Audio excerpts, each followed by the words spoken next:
محبوب بندے سے محبت کرنے لگ جاتے ہیں.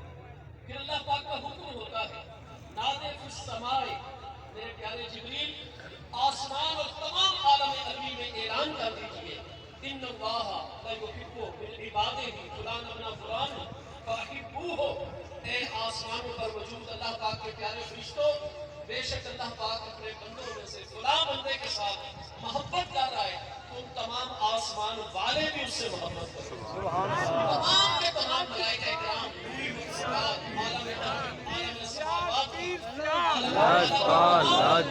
زمین پر موجود اللہ کے اس محبوب اور پیارے بندے سے محبت کرنے لگ جاتے ہیں.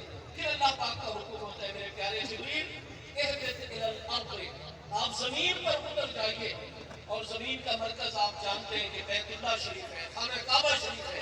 اللہ کے ولی کی کتنی شان ہے، اللہ کے محبوب اور مقرب بندے کا کتنا مقام ہے کہ اللہ پاک زمین پر موجود اپنے انوار و تجلیات کے مرکز بیت اللہ شریف قبلہ شریف پر ذکر کروا رہا ہے. کس کی زبان سے؟ نوریوں کے سردار حضرت جبریل امین علیہ السلام کی زبان سے. آج ہمارے کئی عزیزوں بھائیوں بہنوں کے ذہنوں میں یہ خیال پیدا ہوتا ہے ہم اللہ کا ذکر